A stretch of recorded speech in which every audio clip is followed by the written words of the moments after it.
Assalamualaikum warahmatullahi wabarakatuh. Kali ini kita akan belajar tentang induksi matematika, di mana induksi matematika ini adalah materi dari kelas 11 semester ganjil. Karena kita akan belajar tentang induksi matematika, tentu kita harus tahu apakah arti dari induksi matematika itu. Jadi, induksi matematika itu adalah merupakan metode pembuktian dari suatu pernyataan Fn adalah benar untuk bilangan asli.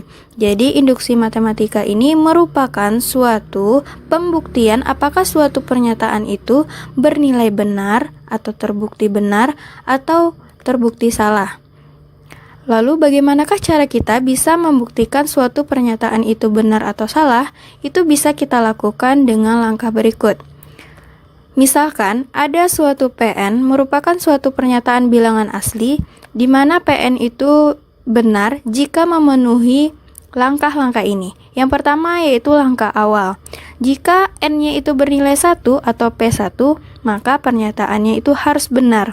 Kemudian langkah induksi, di mana jika P dalam kurung K benar, maka P dalam kurung K ditambah 1 benar untuk setiap K bilangan asli. Jika langkah awal maupun langkah induksi ini sama-sama bernilai benar, maka suatu pernyataan itu akan terbukti bernilai benar. Tetapi jika salah satu langkah awal atau langkah induksi ada salah satu yang bernilai salah, maka suatu pernyataan itu terbukti salah atau tidak benar. Untuk membuktikan apakah suatu pernyataan itu bernilai benar atau salah, itu bisa kita langsung lihat ke contoh soal. Contoh yang pertama ini. Bagaimana kita bisa menentukan apakah pernyataannya itu terbukti benar? Itu bisa kita lihat jika nanti di akhir nilai yang ada di sebelah sini dan di sini itu nilainya sama.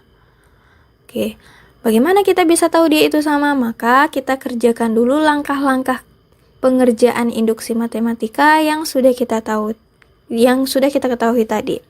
Langkah yang pertama itu adalah PN sama dengan atau PN di mana N-nya itu harus kita ganti menjadi 1. Nah, N yang kita mau ganti menjadi 1 ini yang mana? Yaitu nilai akhir yang ada pada penjumlahan, kemudian nilai yang ada sesudah sama dengan. Itu yang akan kita ganti nilai N-nya. Maka, 2N dikurang 1 sama dengan N kuadrat, ganti nilai N-nya menjadi 1 langsung, Bang. 2 dalam kurung 1 dikurang 1 sama dengan 1 kuadrat. Maka 2 kurang 1 sama dengan 1, sehingga hasilnya adalah 1 sama dengan 1. Karena sisi kanan dan kirinya sama, maka pernyataan ini sudah jelas benar. Ingat, untuk membuktikan pernyataan induksi matematika itu apakah benar, harus ada langkah awal dan langkah induksi. Oke, kita ke langkah induksinya lagi. Untuk langkah induksi itu harus kita buktikan 2. Yang pertama, saat N sama dengan K, maka kita ganti nilai N-nya menjadi K, sehingga terjadi perubahan. Di sini, coba diperhatikan, ada 2K kurang 1 sama dengan K kuadrat. Yang kita gantikan itu hanya nilai N-nya saja. Oke, udah paham ya sampai di sana? Oke, kita lanjut, N sama dengan K ditambah 1. Untuk membuat pengganti nilai N itu adalah K ditambah 1, mula-mula kita salin dulu penjumlahan pada N sama dengan K yang sebelumnya. Nah, ini ya, 1 ditambah 3, ditambah 5, ditambah 7, ditambah berikutnya, ditambah 2K kurang 1. Kita salin dulu semuanya yang N sama dengan K tadi, nilainya, yang tidak pakai sama dengan. Kemudian, untuk selanjutnya, baru kita ganti nilai N yang pada soal, kita ganti menjadi K ditambah 1. Maka terdapatlah perubahan 2 dalam kurung K ditambah 1. Nah, K tambah 1 yang dalam kurung inilah nilai N yang tadi mula-mula pada soal. Jadi yang kita ganti itu nilai N-nya saja ya. Nah, begitu juga dengan yang N kuadrat tadi, itu kan akan berubah menjadi K ditambah 1 dalam kurung kuadrat, karena yang mau kita ganti itu nilai N menjadi K ditambah 1. Karena nilai yang ada di sini itu sama dengan yang ada di sini, itu boleh kita sederhanakan penulisannya menjadi ini. Nah, nilainya itu sama artinya atau lebih sederhana bentuk penulisannya seperti itu. Maka ini kita ganti menjadi K kuadrat karena bentuknya sama. Makanya bisa kita gunakan. Untuk yang selanjutnya tinggal kita salin dan tinggal dikali-kali saja. K kuadrat, nah 2K datang dari 2 kali K menjadi 2K. Kemudian 2 dikali 1 jadi plus 2 dikurang 1. Nah, jangan lupa angka-angka yang lainnya ya. Kemudian K tambah 1 kuadrat, artinya K tambah 1-nya dikali sebanyak 2 kali. Sehingga K ditambah 1 dalam kurung K ditambah 1. Tinggal dijumlahkan. K kuadrat ditambah 2K. Nah, 1 ini datang dari 2 kurang 1 ya, yang sebelumnya. Untuk K tambah 1 dikali K tambah 1 itu harus kita kali 1 per 1. K kali K menjadi K kuadrat. K dikali 1 menjadi K. 1 dikali K menjadi K. Dan 1 kali 1 adalah 1. Oke, tinggal kita salin yang atasnya. Nah, yang sebelahnya itu tinggal kita jumlahkan. K kuadrat ditambah K ditambah K. Berarti K-nya ada 2 ya. Menjadi K kuadrat ditambah 2K ditambah 1. Ternyata pernyataan yang ada di sebelah kanan dan sebelah kiri itu sama nilainya. Maka pernyataan untuk langkah induksi ini bernilai benar. Jika langkah awal dan langkah induksi ini sama-sama bernilai benar, itu dapat kita simpulkan bahwa pernyataan soal itu terbukti benar. Contoh soal kedua, buktikan pernyataan berupa barisan berikut benar 1 ditambah 4 ditambah 7 ditambah 10 ditambah berikutnya ditambah 3N dikurang 2 sama dengan setengah dalam kurung 3N dikurang 1. Oke, langsung saja kita ke langkah-langkah yang sudah kita ketahui tadi. Yang pertama yaitu N sama dengan 1, berarti kita mengganti semua nilai N menjadi 1. Maka 3N dikurang 2 sama dengan setengah di dalam kurung 3N kurang 1. Ingat ya, N yang akan kita ambil itu adalah bagian ujung dari penjumlahan dengan nilai yang ada sesudah sama dengan. Hanya itu saja yang kita ambil. Baik, bagaimanapun bentuk soalnya, induksi matematika pasti pembuktian N sama dengan 1-nya di bagian yang itu.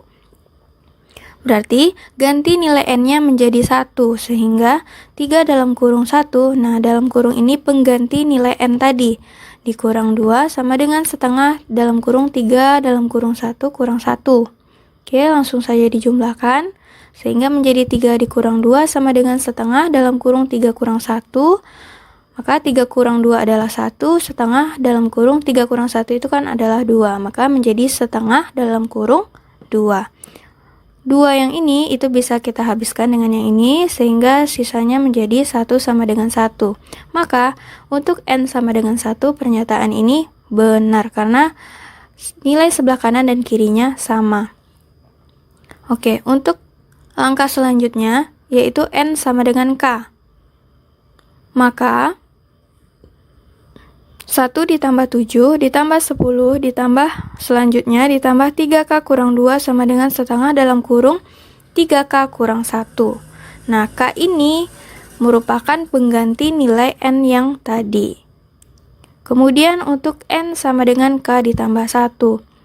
Sebelum kita mengganti nilai N mulanya menjadi 3K ditambah 1, kita tulis dulu semua angka pada pernyataan N sama dengan K. Maka, nah, pernyataannya itu adalah 1 ditambah 4 ditambah 7 ditambah 10 ditambah berikutnya ditambah 3K kurang 2. Nah, penjumlahan ini berasal dari N sama dengan K tadi. Nah, itu harus kita salin. Kemudian untuk yang selanjutnya, baru kita ganti setiap nilai K-nya itu menjadi K ditambah 1. Maka menjadi dalam kurung K di dalam kurung lagi K tambah 1. Nah, dalam kurung K tambah 1 ini merupakan pengganti nilai K yang sebelumnya. Oke, ditambah 1 dikurang 2 sama dengan setengah 3 dalam kurung K tambah 1. Nah, K tambah 1 ini pengganti dari nilai K yang sebelumnya. Oke, coba diperhatikan. Jika suatu pernyataan berbentuk seperti ini, itu boleh kita ganti atau kita sederhanakan bentuknya menjadi seperti ini.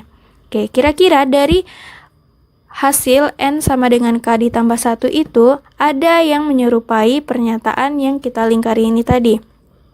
Maka yang sama ini boleh kita ganti menjadi setengah 3K kurang 1. Nah, itu penggantinya. Oke, untuk yang selebihnya itu tinggal kita salin saja dan tinggal dijumlahkan satu persatu. Oke, ini tetap ya.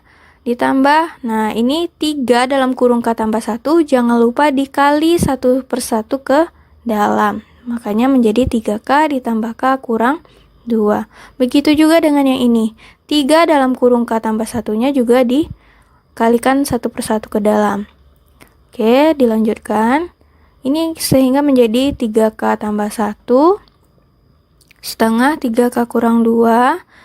Nah, untuk menyederhanakan atau menyamakan bentuknya menjadi setengah, yang 3K tambah 1 yang akan kita tulis ini, kita ubah bentuknya menjadi setengah dalam kurung 6K ditambah 2. Loh, kenapa harus kita ganti menjadi setengah 6K ditambah 2? Agar bentuknya sama, sisi kanan dan sisi kirinya sama-sama ada nilai setengah di depannya. Nah, kenapa harus setengah 6K ditambah 2 yang kita buat di sini? Karena setengah dalam kurung 6K ditambah 2, jika kita kalikan satu persatu ke dalam, itu bisa atau sama hasilnya dengan 3K ditambah 1. Kalau ingin membuktikan, silahkan. Oke, tinggal kita salin yang pernyataan setelahnya. Kemudian, setengah ini bisa kita samakan ke depan, atau kita sederhanakan lagi bentuk penulisannya menjadi setengah dalam kurung lagi 3K dikurang 1 ditambah 6K ditambah 2. Loh, kenapa harus berbentuk seperti ini? Agar sebelah kanan dan kirinya awalnya sama-sama ada setengah, sedangkan yang untuk berikutnya baru di dalam kurung. Kalau setengah dalam kurung 3K kurang 1 ditambah 6K tambah 2 ini kita kali satu persatu ke dalam setengahnya itu akan sama bentuknya dengan yang sebelumnya. Itu hanya menyederhanakan bentuk penulisannya saja. Oke, untuk yang selanjutnya sama, setengah dalam kurung 3K kurang 2. Ini tinggal dijumlahkan yang di dalam kurungnya, di mana hasilnya adalah setengah 9K ditambah 1. Ternyata nilainya itu tidak sama dengan pernyataan yang selanjutnya, yaitu setengah 3K kurang 2. Berarti saat N sama dengan K maupun N sama dengan K ditambah 1 ini akan bernilai salah. Maka dapat disimpulkan bahwa pernyataan pada soal ini bernilai salah. Dari contoh soal tadi, dapat kita simpulkan bahwa untuk membuktikan induksi matematika, hal yang harus kita kerjakan, yang harus kita ketahui yaitu saat N sama dengan 1, N sama dengan K, dan N sama dengan K ditambah 1, di mana nilai ini harus bernilai benar. Jika pernyataan dari N sama dengan 1, N sama dengan K, maupun N sama dengan K ditambah 1 itu ada yang salah, maka pernyataan itu terbukti tidak benar atau salah ya. Oke, mungkin sekian pembelajaran kita pada hari ini.